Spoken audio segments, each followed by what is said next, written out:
凌晨3点的铜锣湾罗素街的霓虹还剩最后几盏亮着，与清济堂水铺后厨的昏黄灯光撞在一起，映得满地油污泛着暖光。60岁的清师傅弓着背，手里攥着把磨得发亮的铁刷，正跟祖传的铜锅死磕。这口铜锅传了4代人，锅底积了几十年的焦糖渍，硬得像块石头。可清师傅每天收铺后必做的事，就是把它洗得能照见人影，老伙计在撑阵子。清师傅嘴里嘟囔着，布满老茧的手使劲刮着锅底，指节因为用力泛出青白。他在清济待了30年，从跟着父亲学煮双皮奶，到如今自己守着铺子，这口铜锅见证了太多事。战后街坊们凑钱喝糖水的拮据，80、90年代铜锣湾的繁华，还有近几年生意冷清的萧条。尤其是最近拆迁办的人3天2头上门，说地产商要建高端商场，催着他们搬离。老板阿杰愁的头发都白了。铁刷第3次刮过同一个位置时，突然传来咔嗒一声脆响，紧接着锅底猛地往下陷了半寸。清师傅吓了一跳，手里的铁刷差点掉在地上。他试探着用手敲了敲下陷的地方，声音是空的，不像实心铜锅该有的厚重回响。怪了，他嘀咕着，绕到锅子另一边，双手抓住锅底边缘，用力一扳，一块巴掌大的木板应声弹开，露出个黑漆漆的暗格，一股混杂着霉味和金属锈的气息扑面而来。就在他伸手想去摸暗格里面时，突然听到哐当哐当的声响，像是有金属物件在里面晃动，声音不大，却在寂静的后厨里格外清晰。清师傅的手顿在半空，后背瞬间冒了层冷汗。这铜锅他洗了30年，从来没发现过什么暗格，这里面藏的是什么？清叔，怎么了？铺前传来脚步声，老板阿杰揉着眼睛走进来。他才30出头，穿着件洗得发白的 T 恤，眼底满是红血丝。为了拆迁的事，他已经好几天没睡安稳了。刚才在后堂沙发上眯着，被后厨的动静惊醒。清师傅指着铜锅底下的暗格，声音有些发颤：“阿杰，你看这。”阿杰凑过去一看，也惊得后退半步。这是啥？暗格。他蹲下身，借着灯光往里面瞅，只能看到一团黑影。那哐当声还在断断续续的响，会不会是什么危险东西？阿杰脸色发白。拆迁办已经够难缠了，要是铺子藏着不明物品，那更是雪上加霜。两人对视一眼，都没了主意。清师傅想直接撬开看看，阿杰却拦住他：“清叔，万一里面是违禁品，咱们说不清。还是报警吧，让警察来处理稳妥。”清师傅犹豫了一下，点了点头。他想起父亲临终前说的话：“这铜锅是咱家的根，守着它就守着清济的本分。”可现在这根里突然冒出个暗格，谁知道是福是祸？报警电话打出去不到10分钟，2辆警车就停在了清济堂水铺门口。凌晨的罗素街没什么行人，警灯的红蓝光芒在老铺的招牌上晃来晃去，显得格外刺眼。辖区警员陈警官带着2个同事走进来，看到后厨地上的铜锅和暗格，立刻皱起眉头：“什么情况？暗格是怎么发现的？”清师傅把洗锅时的经过说了一遍，阿杰则补充了拆迁办逼迫搬迁的背景。陈警官听完，脸色严肃起来：“最近铜锣湾这边拆迁纠纷多，不排除有人故意藏东西栽赃。你们别乱动，我叫技术支援过来。”20分钟后，刑侦队的林警官带着技术人员赶到，还带来了专业的破拆工具，里面可能有爆炸物或者危险品，大家退后。林警官示意清师傅和阿杰躲到铺外，然后指挥技术人员用工具小心撬开暗格的外部加固层。那层木板后面竟然还钉着块薄铁板，显然是特意加固过的。哐当，铁板被撬开的瞬间，里面的金属碰撞声更清晰了。所有人都屏住呼吸，技术人员拿着手电筒往里照，然后回头朝林警官摇了摇头：“林 Sir， 不是危险品。”林警官走过去，弯腰一看，随即愣住了。清师傅和阿杰也忍不住凑过来，只见暗格里铺着一层油纸，上面放着一个锈迹斑斑的铁盒，还有几捆用油纸紧紧包裹的物件。刚才的响声正是铁盒里的东西晃动发出的。这时陈警官瞪大了眼睛，他原本以为会是毒品、枪械之类的违禁品，万万没想到竟是这些东西。清师傅蹲下身，伸出微微颤抖的手，轻轻碰了碰那个铁盒，盒子冰凉，上面刻着模糊的花纹，像是几十年前的老物件。我爷爷那被传下来的锅，怎么会有这个？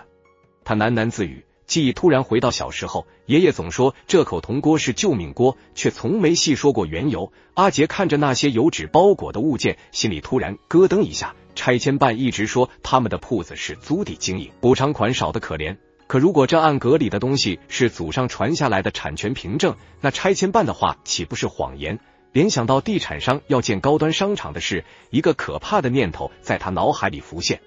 林警官回过神，示意技术人员把暗格里的东西小心取出来。铁盒被打开，里面是几本泛黄的账本和数十张纸片，油纸包裹的则是12块银锭，每块都有巴掌大小，上面刻着模糊的年份，民国36年。技术人员念着银锭上的字迹，在场的人全都傻眼了。凌晨的铜锣湾街头，百年糖水铺的后厨里，谁也没想到，一口祖传铜锅的暗格里竟然藏着这样一批跨越时代的物件，而他们更不知道，这些东西即将揭开一段尘封的历史，也将把清记糖水铺和铜锣湾的老街坊们卷入一场关于传承与资本的较量中。清师傅看着那些银锭和账本，突然想起爷爷常说的一句话：做人要守本分，做糖水要真材实料，守住这些就什么都打不倒。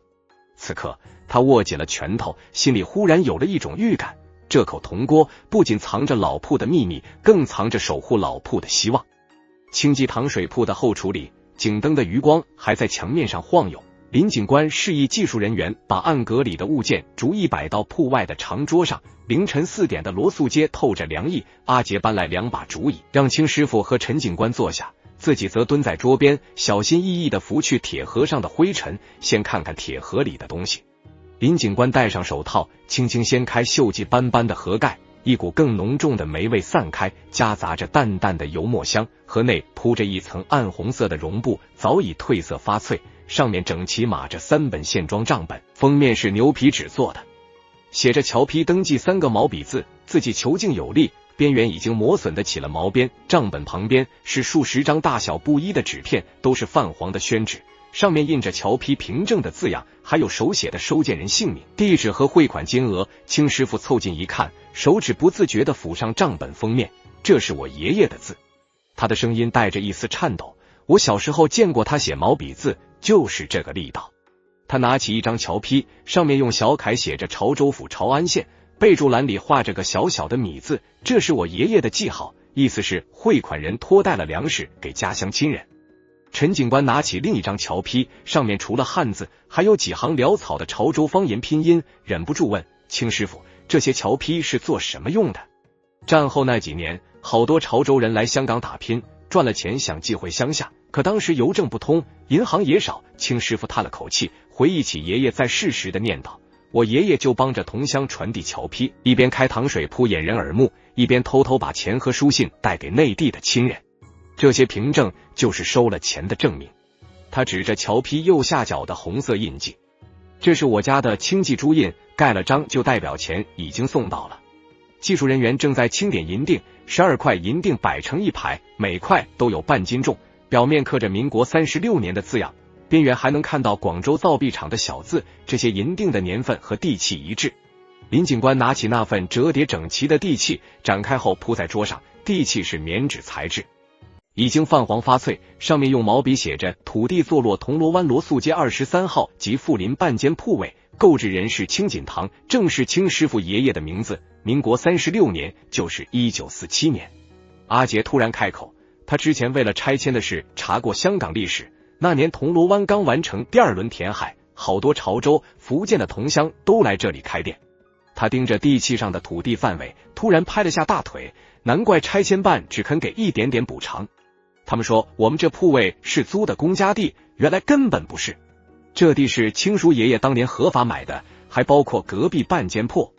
清师傅愣了愣，随即想起爷爷临终前的嘱托，当年你爷爷买这地时，铜锣湾还是片小码头，他说要给子孙留个安身立命的根本，让我们守好糖水铺，守好这块地。他以前只当是老人的念想，从没深究过产权问题，直到拆迁办上门，才知道这块地早已成了地产商眼里的肥肉。林警官仔细核对折地契上的编号，又翻看了账本里的记录。第一本账本详细记着1947年到1955年的侨批往来，每页都写着汇款人姓名、金额、家乡地址。还有以送达代买粮食的备注，有一页用红笔圈着，写着民国38年汕头水灾代转捐款50块银元，下面盖着潮州同乡会的印章，这些都是重要的历史凭证。林警官语气郑重，侨批在香港战后的金融实力很重要，好多底层劳工都是靠这个寄钱回家。青老先生当年做的是积德的事，他指着账本最后一页的汇总，前后9年，他帮同乡传递了300多笔侨批，金额加起来有上千块银元，在当年可是笔巨款。阿杰拿起一张侨批，上面的收件人地址是潮州潮安江东镇，汇款金额是光洋3块，备注栏里写着给小儿交学费。青叔，你爷爷真是个好人。阿杰感慨道，那时候3块光洋够一家人活半个月了，他冒着风险帮人传钱，还分文不取吧？分文不取，青师傅点点头。爷爷说，同乡在外打拼不容易，能帮一把是一把。他开糖水铺赚的是辛苦钱，靠的就是街坊们捧场。他想起小时候，铺子里经常有穿着工装的同乡来喝糖水，喝完就把一个布包交给爷爷，爷爷会仔细收好，然后在账本上记一笔。有时候遇到没钱喝糖水的同乡，爷爷还会免费送一碗双皮奶，说吃饱了才有力气做工。技术人员突然在铁盒底部发现了一个夹层，用刀片小心翼翼地划开后，里面掉出一张黑白照片，照片已经卷边，边缘有些破损，上面是2个穿着长衫的男人站在清记糖水铺的招牌下，其中一个正是青师傅的爷爷，梳着整齐的分头，面带笑容，另一个穿着警服，胸前挂着警号，手臂上戴着铜锣湾警署的臂章，照片背面用毛笔写着侨批见证，诚信为本。民国37年冬，与陈警长共勉，陈警长。陈警官凑过来看，民国时期铜锣湾警署的警长，说不定是我爷爷的前辈。他掏出手机，把照片拍下来，我回去查下档案，说不定能找到更多线索。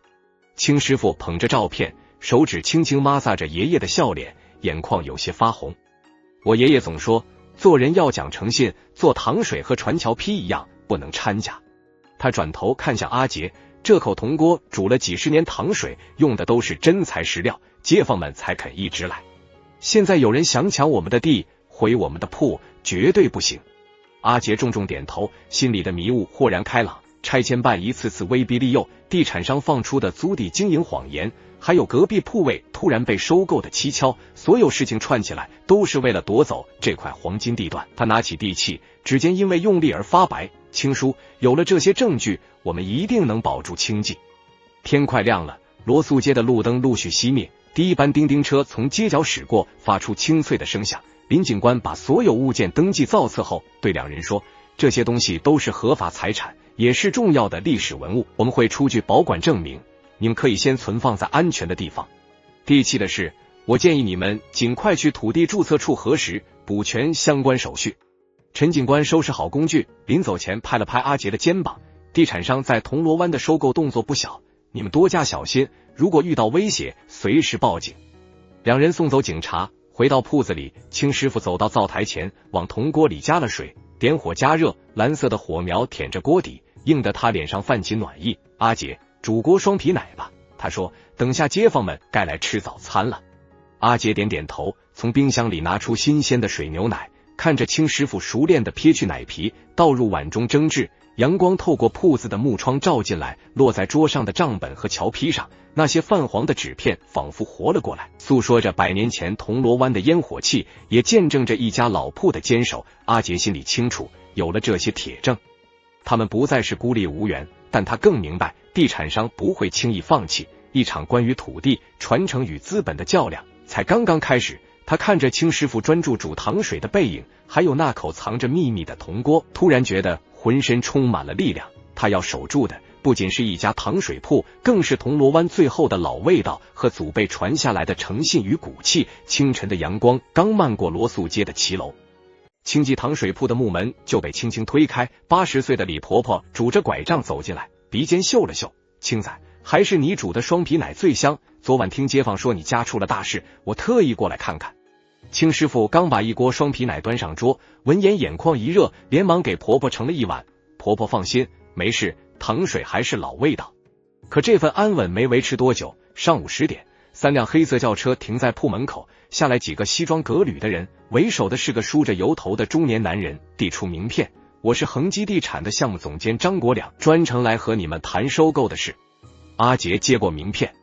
指尖发凉。恒基地产正是要在铜锣湾建高端商场的开发商，之前一直是拆迁办出面，现在居然直接派了高管来。张国良坐在铺里的竹椅上，目光扫过墙上泛黄的老照片，语气带着施舍般的傲慢。之前拆迁办给的价格确实低了点，我做主再加200万，你们立刻搬离，把那口铜锅和暗格里的东西留下。他显然早就知道了暗格的秘密，这话让阿杰和青师傅心里一沉。张总监，这铺子是我们的合法产权，地契都在，我们不打算卖。阿杰把名片推了回去，语气坚定。张国良脸上的笑容瞬间消失，手指敲了敲桌子，年轻人别不识抬举，铜锣湾的地不是你们这些小商户能守住的。他从公文包里掏出一份文件，这是文物局的相关规定，你们手里的银锭、桥坯属于民国文物，私人持有就是违法，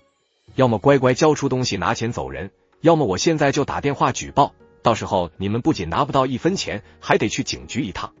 青师傅气得手都抖了，指着张国良，那些是我爷爷留下的东西，是我们家的传家宝，怎么就违法了？他想起爷爷当年冒着风险传递桥坯，那些银锭是同乡们的血汗钱，是老铺诚信经营的见证，绝不能让这些人夺走。张国良冷笑一声，起身就走，给你们3天时间考虑，想通了打我电话。走到门口时，他突然回头，眼神阴鸷。对了，我已经跟这条街的供货商打过招呼，以后没人会给你们送水牛奶和蔗糖，看你们怎么煮糖水。话音刚落，铺里的电话就响了，是负责送水牛奶的农户，语气为难。阿杰老板，实在对不住，以后不能给你供货了，人家地产商那边压力太大，我得罪不起。挂了电话，粮油店、蔗糖批发商的电话接踵而至，全是终止合作的通知。阿杰握着听筒，手背上青筋直跳。青师傅默默走到灶台前，看着那口铜锅，锅底的暗格已经被临时封好，可他知道那些藏在里面的秘密已经成了地产商眼里的眼中钉。麻烦来得比预想中更快，当天下午，几张印着清记糖水铺私藏赃物、疑似涉黑的传单就贴满了罗素街的电线杆，路过的行人指指点点。原本想进店的客人见状，纷纷转身离开。铺里的2个年轻员工见状，犹豫着递上了辞职信。杰哥，对不起，我们家里还有老人要养，实在不敢跟着冒险。阿杰看着空荡荡的铺子，心里像被堵了块石头。他走到街角的报刊亭，买了份本地报纸，头版角落赫然写着铜锣湾老铺暗藏民国银锭，疑为战时赃款。文章里把清记糖水铺形容成赃污纳垢之地，字里行间都在暗示他们的物件来源不正，这些人太过分了。阿杰把报纸揉成一团，胸口憋着一股火，他想去找张国良理论，却被青师傅拦住了。阿杰，冲动解决不了问题，他们就是想逼我们乱了阵脚。可现实的困境越来越棘手，拆迁办的人带着施工队的图纸，直接贴在了铺门口的墙上，红色的强制拆迁4个大字格外刺眼，下面写着限7日内搬离，逾期将依法强制执行。街上的街坊们看到传单和公告，大多抱着观望态度，只有李婆婆、陈叔几个老街坊还赶来捧场。可铺子里的生意早已一落千丈，每天的收入连水电费都不够付。傍晚收铺后，青师傅的手机响了，是远在潮州老家的儿子打来的。爸，你快回来吧。儿子的声音带着焦虑，我在网上看到新闻了，说你那边得罪了大地产商，他们什么事都做得出来，你年纪大了，别再跟着受累了。青师傅坐在铺门口的竹椅上，看着街对面拔地而起的摩天大楼，心里五味杂陈。他这辈子最骄傲的事就是守着清记糖水铺，把爷爷传下来的手艺发扬光大。可现在铺子要没了，手艺也可能后继无人，他真的该放弃吗？阿杰看出了他的心思，递过来一碗温热的姜撞奶。青叔，我知道你心里不好受，但我们不能就这么认输，那些地契和桥坯是铁证，我们占理。他顿了顿，又说，就算最后真的守不住，我们也得让大家知道真相，不能让地产商白白霸占了祖辈的心血。青师傅喝了口姜撞奶，辛辣的暖意从喉咙流到心里，他起身走进后厨，看着那口藏着秘密的铜锅，突然想起铁盒还放在里屋的柜子里，他把铁盒取出来，想再仔细看看那些桥坯，说不定能找到更多线索。就在他打开铁盒，翻看着账本时，手指突然摸到铁盒内壁有个凸起的地方。他用指甲抠了抠，一块薄铁皮应声脱落，露出一个小小的夹层。夹层里藏着一张巴掌大的黑白照片，边缘已经发脆，上面是2个男人的合影，左边是穿着长衫的爷爷，右边是个穿着警服的男人，胸前挂着警号，臂章上铜锣湾警署的字样清晰可见。清师傅把照片翻过来，背面用毛笔写着一行小字：桥坯见证，诚信为本，民国37年冬，与陈警长共勉。看着这行字，清师傅突然想起爷爷说过的话，当年传桥坯多亏了陈警长照拂，他说做人做事诚信就是最好的护身符。阿杰凑过来看了照片，眼睛一亮，清叔，这可是重要的证据。当年陈警长都认可你爷爷的桥坯生意，说明这些物件都是合法的，他们说的非法持有文物就是瞎扯。可现实的困境并没有因此缓解，第二天一早，拆迁办的人就带着工人来贴封条，被阿杰拦在门口，我们有合法地契，你们不能强制拆迁。对方根本不听，直接把封条贴在了门框上，扬言7日后必然强拆。铺子里的生意更冷清了，柜台前积了薄薄一层灰尘。阿杰看着空荡荡的铺子，心里又急又慌。他想起张国良说的断供的事，打开冰箱，里面的水牛奶已经所剩无几。他咬了咬牙，骑着电动车去10几公里外的郊区农户家买水牛奶，可农户们都面露难色，说不敢得罪地产商。傍晚时分，阿杰提着2桶水牛奶回到铺里，满身是汗。清师傅正在灶台前忙碌，铜锅里冒着热气，原来是在煮绿豆沙。阿杰，过来尝尝。清师傅盛了一碗递给他，不管怎么样，糖水不能断，街坊们还等着我们呢。阿杰喝着冰凉的绿豆沙，眼眶一热，他想起昨天给李婆婆送糖水时，婆婆拉着他的手说，阿杰，婆婆活了80岁，什么风浪没见过。清记的糖水甜了几十年，做人也得像这糖水一样清清白白，不能让人欺负了去。就在这时，铺门口传来轻微的脚步声，陈叔提着一个布包走进来，把布包放在桌上。青仔，阿姐，我这里有几斤自己家种的蔗糖，还有一些桥坯的资料，或许能帮到你们。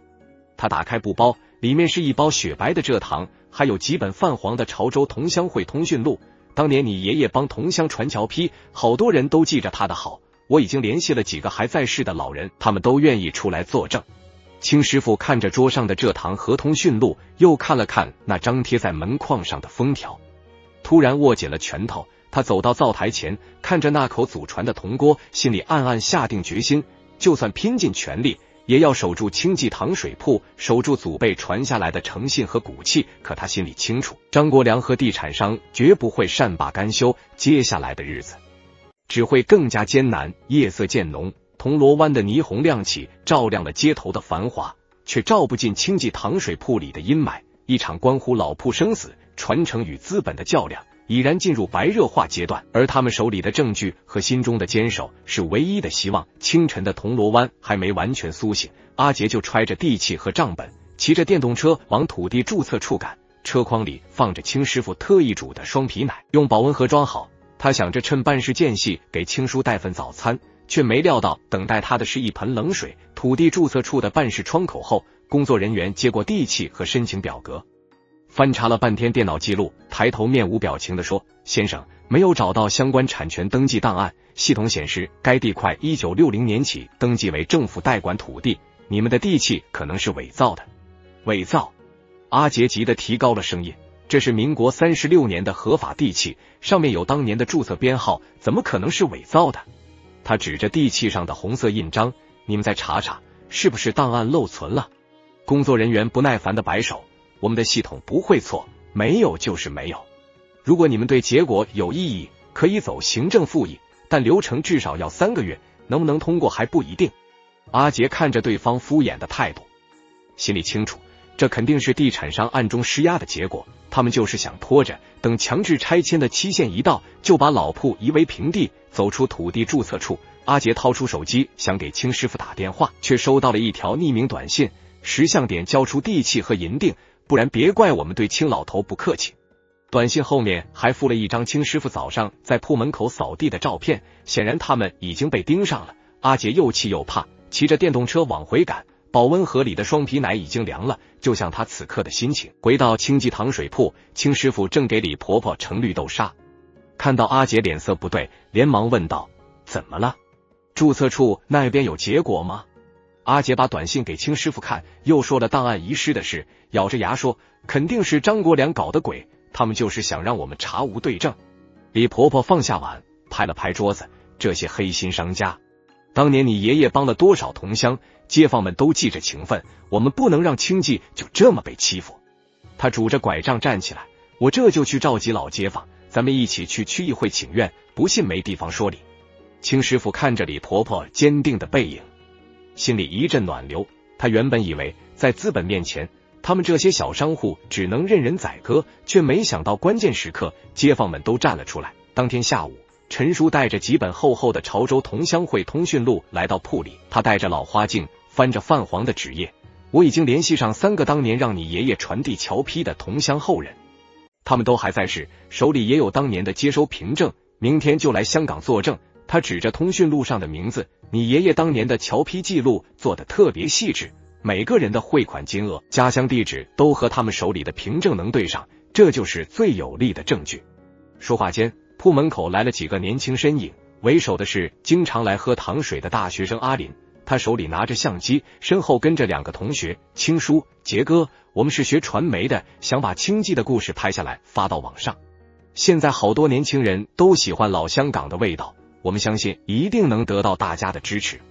阿林说着，就拿起相机拍摄铺里的老物件，墙上的旧招牌、祖传的铜锅、泛黄的侨批凭证。清师傅坐在灶台前煮姜撞奶，动作娴熟，奶液在铜锅里慢慢凝结，散发出浓郁的香气。清叔，你煮糖水的手艺一定要拍下来，这可是铜锣湾最后的手工糖水技艺了。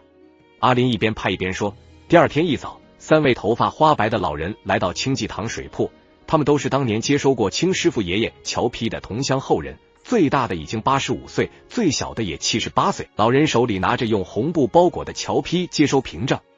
上面的字迹虽然模糊，但清记的朱印依然清晰可见。清老弟，当年要不是你爷爷，我们一家早就饿死了。85岁的林伯握着清师傅的手，眼眶发红。1949年，我父亲在香港打工，寄回来5块光洋，还托你爷爷代买了20斤大米，就是这救命钱让我们熬过了最难的日子。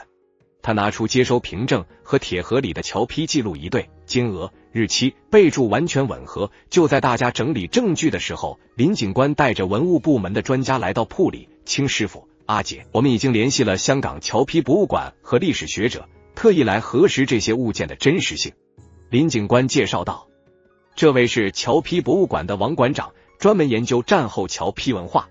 王馆长戴上手套，仔细翻看账本和侨批凭证，又拿起银锭观察，这些都是真的。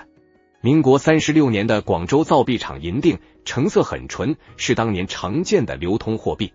他指着侨批上的备注，代买粮食、代转书信，这些都是战后侨批的典型特征。你爷爷当年做的是合法的民间汇兑业务，在当时的历史背景下起到了很重要的作用。王馆长又看了地契，对比了博物馆收藏的同期地契样本，这张地契的纸张、印章、书写格式都是民国时期的风格，编号也符合当年的注册规范，绝对是合法有效的。至于土地注册处查不到档案，很可能是当年的档案转移或保管不当导致的，不能以此否定地契的合法性。消息很快在街坊间传开了。当天下午，几十位老街坊自发来到清记糖水铺门口，举着守护铜锣湾老味道、还清记合法产权的牌子，摆起了请愿签名板。李婆婆坐在最前面，手里拿着当年的糖水铺收据，向路过的行人讲述清记的故事。陈叔给大家分发打印好的侨批照片和地契复印件，让更多人了解真相。阿林拍摄的视频也在社交平台爆火，标题铜锣湾100年糖水铺遭资本强拆，祖传暗格藏100年证据，吸引了上百万点击。视频里清师傅煮糖水的身影，老街坊的请愿场景，侨批和地契的细节一一呈现。网友们纷纷留言支持清记维权，不能让老香港的味道消失，资本不能为所欲为，合法产权必须保护。想去清记喝一碗双皮奶，支持老铺。短短2天，就有上千名网友来到清记糖水铺打卡，铺子里排起了长队，大家点1碗糖水，顺便在请愿签名板上签下自己的名字。阿杰和青师傅忙得不可开交，之前辞职的2个员工也主动回来帮忙。杰哥、青叔，我们之前是太害怕了，现在看到这么多人支持，我们也想和你们一起守铺。青师傅看着络绎不绝的客人，心里既感动又欣慰。他站在灶台前，用祖传的铜锅不停地煮着双皮奶、姜撞奶，汗水浸湿了衣衫，却笑得合不拢嘴。阿杰，你看，只要我们守着本分，讲诚信，就有人愿意相信我们，支持我们。林警官也一直在跟进案件，他把王馆长的鉴定报告和街坊们的证词整理好，提交给了上级部门。青师傅，阿杰，现在证据越来越充分，地产商的谎言迟早会被戳穿。林警官说，不过他们肯定还会耍手段，你们一定要注意安全，有任何情况随时联系我。就在这时，张国良突然派人送来一封律师函，声称清济堂水铺私藏文物、伪造地契，要求他们立刻停止造谣，否则将追究法律责任。阿杰看着律师函上的威胁话语，非但没有害怕，反而更加坚定了信心。他们越是这样，越说明心里有鬼。我们有这么多街坊支持，有专家的鉴定，一定能赢。夜幕降临，铜锣湾的霓虹照亮了清济堂水铺门口的请愿签名板，上面已经签满了密密麻麻的名字。青师傅、阿杰和街坊们坐在铺门口，喝着糖水，聊着清济的往事。林伯说起当年喝到青师傅爷爷煮的糖水时的味道，李婆婆回忆起年轻时和姐妹们来铺里喝绿豆沙的场景，年轻人们则畅想着老铺重生后的样子。青师傅看着眼前的一切，突然觉得他们守护的不仅仅是一家糖水铺，更是一段历史，一种情怀，一份街坊邻里间的温暖。虽然资本的压力依然存在，强制拆迁的期限也越来越近，但他心里不再迷茫，只要大家同心协力，就没有跨不过的坎，没有守不住的家。而此刻的张国良看着网上越来越发酵的舆论，还有清济堂水铺前热闹的场景，气得把桌上的文件摔在地上。他没想到这小小的糖水铺竟然有这么大的能量，更没想到那些看似不起眼的街坊会拧成一股绳对抗他。他阴沉着脸拨通了一个电话，给我加大力度，不管用什么办法，必须在7天内让清济堂水铺关门。一场更大的风暴正在悄然酝酿，但清济堂水铺的门口灯火依旧明亮，甜香依旧弥漫，街坊们的笑容和坚定的眼神成了这繁华都市里最动人的风景。强制拆迁的期限只剩3天，清济堂水铺门口的请愿签名板已经贴满了3页，可阿杰心里依旧没底。土地注册处的档案遗失成了最大的死穴，就算有侨批凭证和街坊证词，没有官方产权记录，在地契效力上始终少了关键一环。陈叔，你说的填海档案真的能找到吗？阿杰看着手里的地契复印件，眉头紧锁。之前陈叔提起1948年铜锣湾填海工程结束后，部分土地确权档案被转移到了中环图书馆特藏部，可2人前2次去都扑了空。特藏部的工作人员说，相关档案分类混乱，需要逐箱查找。陈叔推了推老花镜，语气笃定，肯定能找到。当年我父亲在市政局工作，参与过填海档案的整理。他说，所有私人购置土地的公告都会刊登在当年的香港政府公报上。我们再去一次，这次仔细找，哪怕翻遍所有箱子。第2天一早，青师傅、阿杰和陈叔带着干粮直奔中环图书馆特藏部。特藏部里弥漫着旧纸张的霉味，一排排铁皮柜里堆满了泛黄的报纸和公报，阳光透过高窗斜射进来，照得空气中的尘埃飞舞。工作人员给他们找了个角落，搬来10几箱1947年至1949年的香港政府公报，让他们慢慢翻阅。我们分工合作，青叔看1947年，阿杰看1948年，我看1949年，重点找土地确权私人购置的关键词。陈叔说着，戴上手套，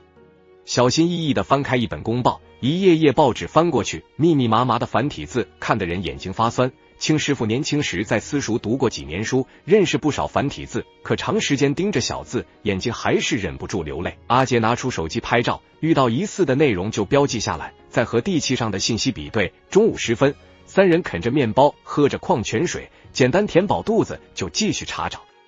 找到了。下午2点，陈叔突然大喊一声，手里举着一份1948年3月的香港政府公报，报纸的第3版赫然刊登着铜锣湾填海后土地确权公告，上面清晰写着自有清锦堂先生购置铜锣湾罗素街23号地块及附邻半间铺位，面积共计230平方尺，产权永久，登记编号 HKC 1948-0327。阿杰一把抢过公报，激动得手都在抖，和地契上的编号完全一致。这下产权问题彻底说清了。清师傅凑过来，看着报纸上爷爷的名字，眼眶发红，几十年的疑惑和委屈，在这一刻终于有了答案。工作人员帮他们复印了这份公报，盖上图书馆的认证印章，证明其真实性。拿着这份关键证据，三人走出图书馆时，脚步都轻快了许多。就在他们赶回糖水铺的路上，文物部门传来了好消息。王馆长联系到了清师傅爷爷同乡的后人林先生，他手里保存着1950年接收侨批的完整凭证，上面不仅有清记的朱印，还有清爷爷手写的备注，已代买布匹3匹，转交妻儿。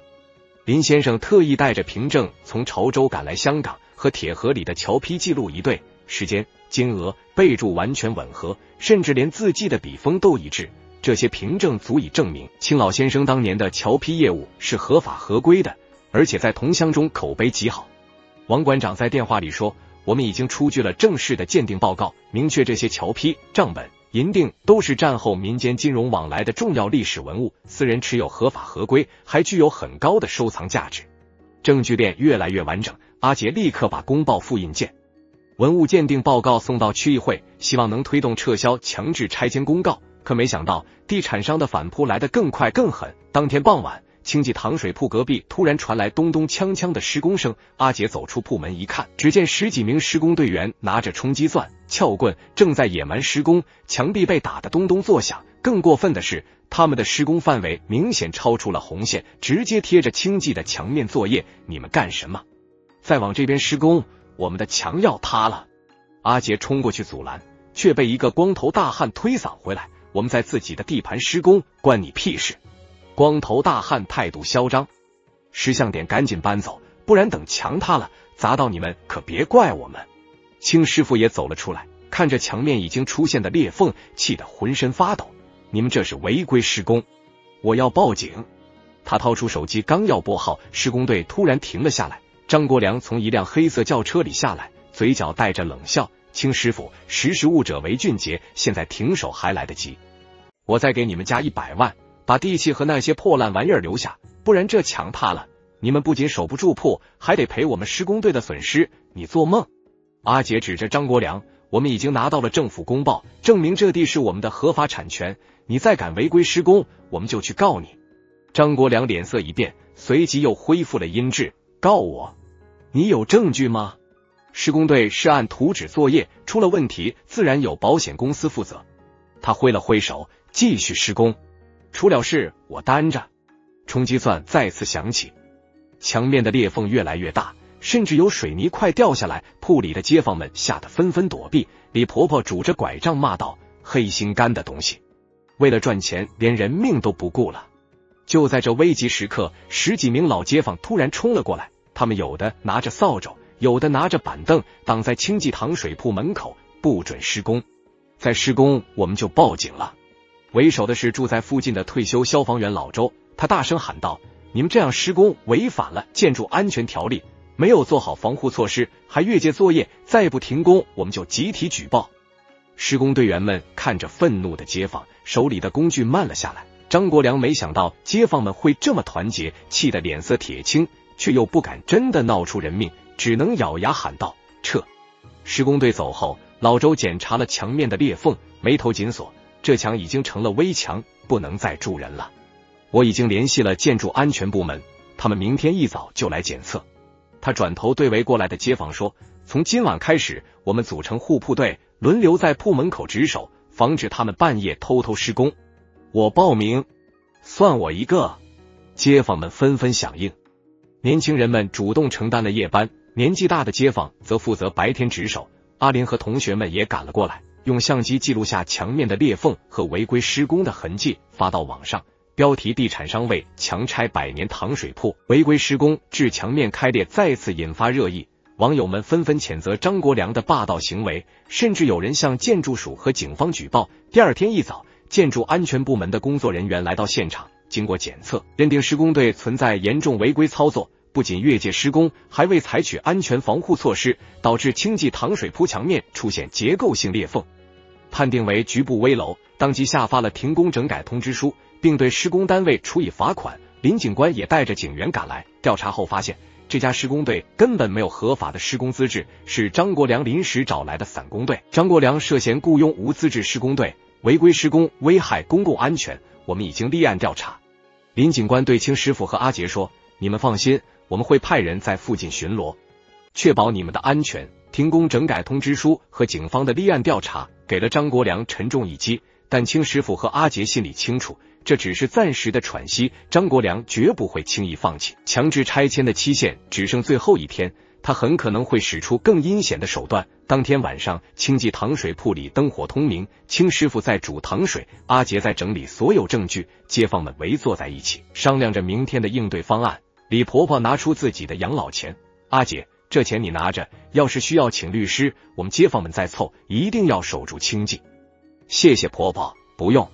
阿杰眼眶发红，现在证据已经很充分了，区议会明天会召开旧区改造听证会，我们只要在听证会上把真相说出来，就能保住铺子。青师傅端来一大锅双皮奶分给大家，不管明天结果怎么样，谢谢大家一直陪着我们，清济能走到今天全靠你们的支持。他看着那口祖传的铜锅，锅底的暗格已经被修复好，就像他们守护的初心，历经风雨却从未改变。夜色渐深，铜锣湾的霓虹依旧闪烁，清济塘水铺里甜香弥漫，暖意融融，街坊们的笑声和谈话声盖过了街头的喧嚣，也冲淡了即将到来的紧张气氛。他们不知道明天的听证会会有怎样的结果，但他们知道，只要同心协力，坚守真相，就一定能等到正义伸张的那一刻。而此刻的张国良正坐在办公室里，盯着电脑屏幕上不断发酵的舆论，脸色阴沉的能滴出水来。他手里捏着一份文件，嘴角露出一丝诡异的笑容，这是他最后的底牌。他不信这一次还赢不了。区议会旧区改造听证会的当天，铜锣湾民政大厦的会议室被挤得水泄不通。早上9点不到，门口就排起了长队，既有提着保温桶来支持清济的老街坊，也有举着相机的媒体记者，还有不少刷到视频赶来的年轻网友。青师傅穿着洗得平整的蓝色唐装，手里紧紧攥着那枚刻着清济的铜印章。阿杰抱着装满证据的文件袋，身后跟着陈叔、李婆婆和3位从潮州赶来的同乡后人，每个人脸上都带着坚定的神情。会议室里，区议员、拆迁办代表、恒基地产的张国良一行已经就座。张国良穿着昂贵的定制西装，身边跟着2名律师，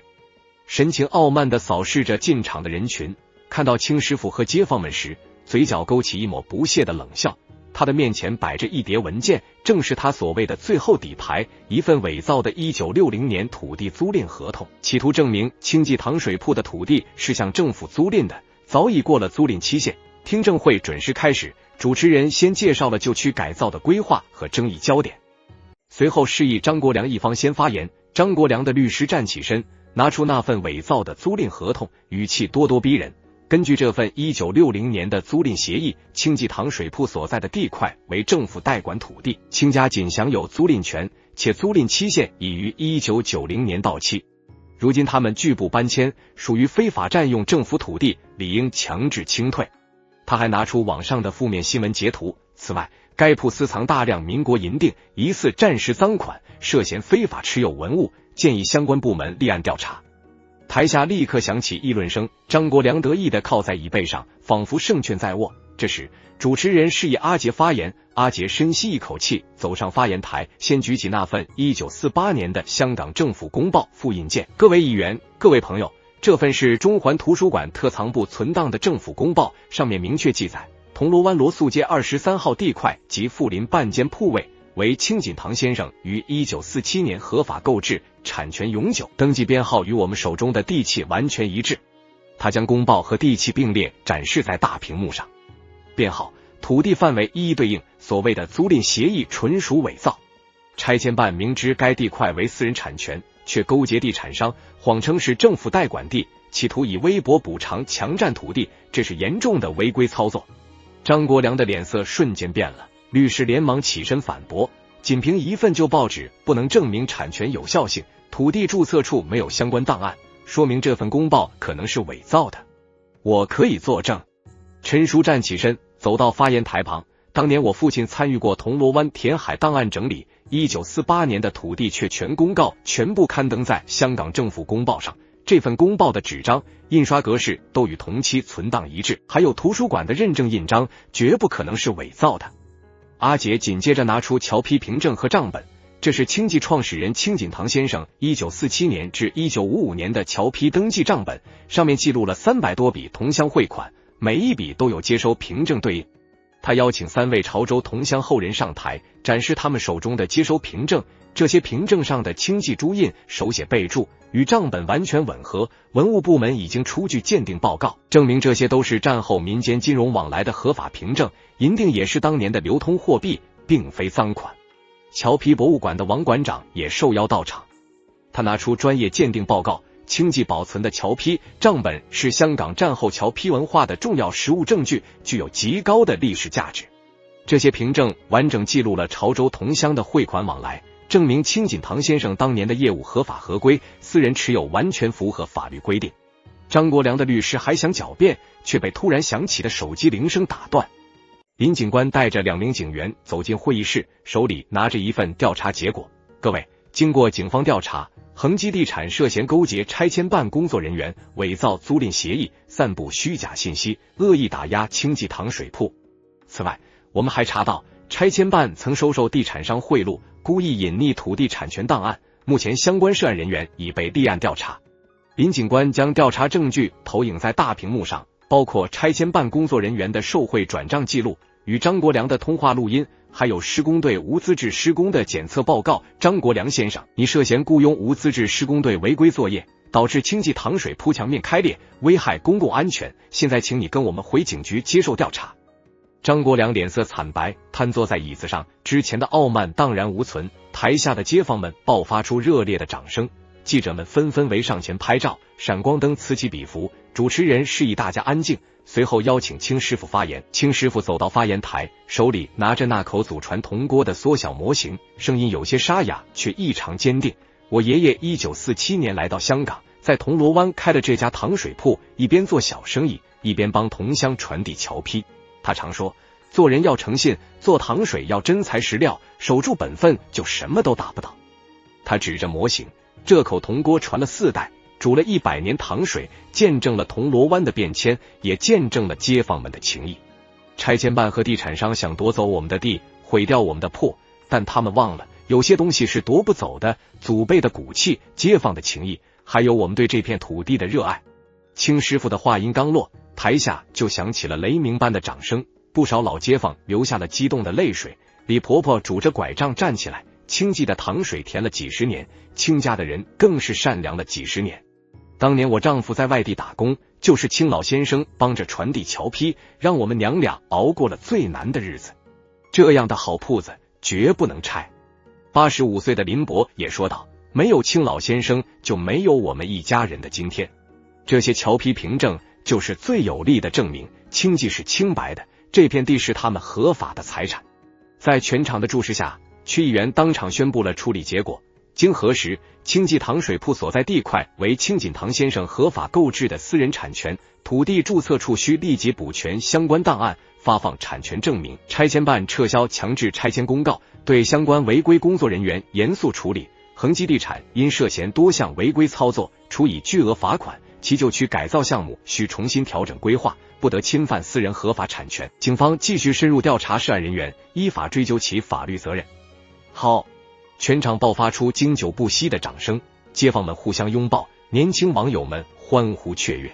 媒体记者们忙着采访记录，张国良被警员带走时，低着头不敢看任何人，曾经的嚣张气焰彻底消失。清师傅走到会议室中央，从带来的保温桶里拿出一碗碗双皮奶，分给在场的议员、记者和街坊们。这是我今早用祖传铜锅煮的双皮奶，大家尝尝，还是老味道。香甜浓郁的奶味弥漫在空气中，有人尝了一口，忍不住赞叹：太好吃了。这才是老香港的味道。曲议员一边吃着双皮奶，一边说，清记不仅是一家糖水铺，更是铜锣湾的文化符号，我们应该保护这样的百年老店，让老味道继续传承下去。听证会结束后，清记糖水铺凭100年证据维权成功的消息迅速传遍香港，各大媒体争相报道，社交平台上相关话题的阅读量突破1000万，网友们纷纷留言，正义不会缺席，为清记点赞，资本不能为所欲为，合法产权必须保护。明天就去清记喝双皮奶，支持100年老铺。清师傅和阿杰走出民政大厦时，阳光正好，街坊们围上来，把他们团团围住。李婆婆拉着清师傅的手，清仔，太好了，清记保住了。陈叔笑着说，这都是大家同心协力的结果，也是你爷爷在天有灵，保佑着清记。阿杰看着眼前的热闹景象，眼眶发红。他想起这些天的艰难险阻，想起街坊们的无私支持，想起清师傅始终坚守的初心，突然明白，他们赢的不仅是一场产权纠纷，更是对正义的坚守，对文化的传承。铜锣湾的街头，阳光洒在清记糖水铺的招牌上，清记糖水4个红漆大字在阳光下格外耀眼。街坊们簇拥着清师傅和阿杰往回走，一路说说笑笑，甜香仿佛已经提前弥漫在街头。这场持续了半个多月的较量，终于以正义的胜利告终，而清记糖水铺的故事也成为了铜锣湾街头一段新的传奇，被人们久久传颂。听证会结束后的第3天，清记糖水铺重新挂起了红灯笼，朱红色的木门被打磨得锃亮，墙上的旧招牌修修补补，保留了原有的斑驳痕迹，旁边新添了一块小木牌，写着100年传承，诚信为本。门口的竹椅摆得整整齐齐，街坊们自发带着工具来帮忙打扫。李婆婆拄着拐杖指挥年轻人擦窗户，陈叔在门口贴上新写的对联，热闹得像过年。清师傅穿着蓝色唐装站在灶台前，看着那口祖传铜锅，锅底的暗格已经被工匠精心修复，看不出丝毫痕迹。铜锅在阳光下泛着温润的光，他往锅里倒入新鲜的水牛奶，火苗舔着锅底，奶液慢慢升温，熟悉的香气弥漫开来，让他想起了小时候跟着爷爷学煮糖水的日子。爷爷，清记保住了，他在心里默念，眼眶微微发热。阿杰忙着接待前来道贺的街坊，手里的记事本写得满满当当。之前停业的几天里，好多老顾客打电话询问开业时间，还有不少年轻网友留言说要过来打卡。清叔，水牛奶不够了，我再去郊区农户家拉2桶。阿杰放下记事本，刚要出门，就看到门口停着一辆货车，几个工人正往下搬水牛奶和蔗糖，这是怎么回事？阿杰愣住了，货车司机递过来一张纸条，是恒基地产新上任的项目负责人写的，祝贺清记胜诉，此前多有冒犯，特送上优质食材，愿老铺生意兴隆。原来张国良等人被调查后，恒基地产为了挽回声誉，不仅调整了商场规划，还主动联系了之前断供的供货商，让他们恢复对清记的供货。清师傅看着堆在墙角的食材，摇了摇头，食材我们还是按老规矩来，该多少钱就多少钱。他转头对阿杰说，做生意要讲良心，不能占别人的便宜，也不能忘了那些在我们最难时愿意给我们供货的农户。重新开业的第一天，糖水铺排起了长队，老街坊们熟门熟路地喊着一碗双皮奶少糖。年轻网友举着手机拍照，对折铜锅和墙上的老照片啧啧称奇。清师傅在灶台前忙得不可开交，阿杰和2个年轻徒弟在柜台后招呼客人，之前辞职的员工也回来了，脸上满是笑容。清叔，你的手艺能不能教我？排队的人群里，一个穿着校服的年轻女孩问道，她叫小文，是阿林的同学，也是清记的忠实粉丝。清师傅愣了愣，随即笑了，只要你肯学，肯吃苦，我就教你。没过多久，清师傅正式收了小文和另一个年轻男孩阿明做徒弟，他教得认真，从选料到火候都一丝不磕。煮双皮奶要用新鲜水牛奶，大火煮沸后转小火慢炖，奶皮要煮得像宣纸一样薄才好，将撞奶的姜汁要现磨现用，温度必须控制在80度，差1度都凝结不好。2个徒弟学得用心，每天早早来到铺里，跟着清师傅磨姜汁、煮糖水，手上磨出了茧子也不叫苦。小文聪明，很快就掌握了双皮奶的秘诀。阿明手脚麻利，煮绿豆沙时总能把豆子煮得软烂入味。清师傅看着他们忙碌的身影，心里踏实了许多。清记的手艺终于有了传人。这天下午，恒基地产的新负责人张经理来到糖水铺，他穿着朴素的衬衫，态度谦和。青师傅、阿杰老板，我们想跟你们谈个合作。他拿出商场的规划图，我们调整了高端商场的设计，想在商场里给清记留一个铺位，开设分店，租金全免，装修费用我们承担，只求你们能把百年糖水的味道带到商场里，让更多人尝到。阿杰和青师傅对视一眼，有些意外。张经理继续说，之前的事是我们不对，我们也意识到老铺不是商场的阻碍，而是铜锣湾的文化财富。